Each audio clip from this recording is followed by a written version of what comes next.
Welcome to this video on getting started with DevExpress Blazor TreeList.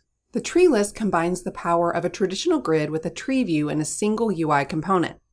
Use this component to display, manage, and shape hierarchical data. By the end of this video, you'll know how to bind hierarchical data, configure columns, shape data with sorting and filtering, calculate summaries, and enable row editing.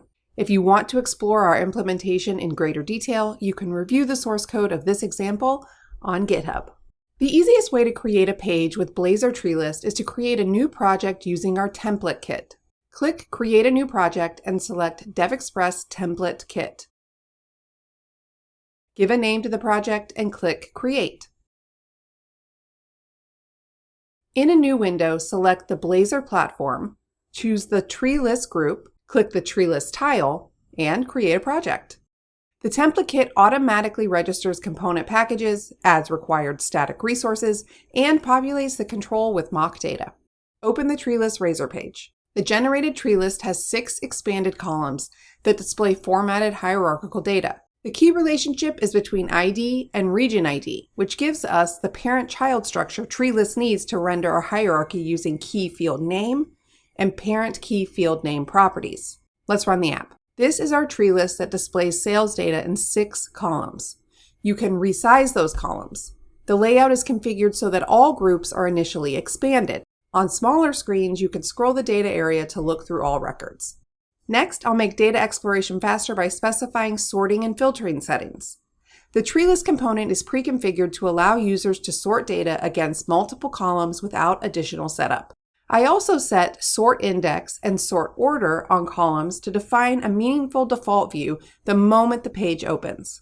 Then I activate show filter row so users can filter values inline without leaving context. To preserve hierarchy during filtering, I set filter tree mode to parent branch, which keeps parent nodes visible when child rows match the condition. I specify filter row value and filter row operator type properties so the page opens with a focused business condition such as sales above a threshold.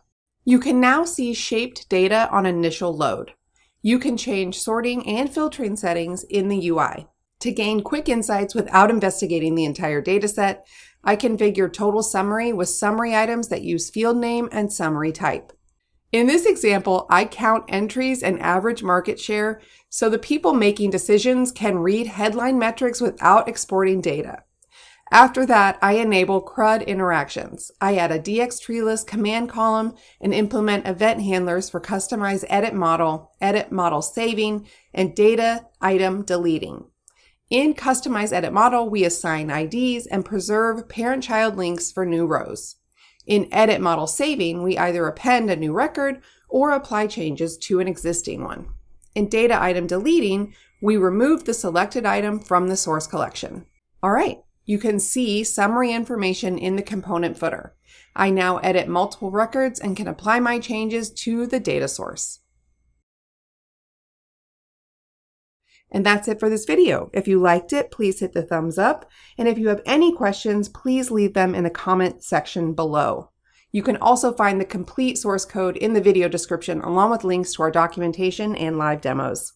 Thanks for watching, and thank you for choosing DevExpress.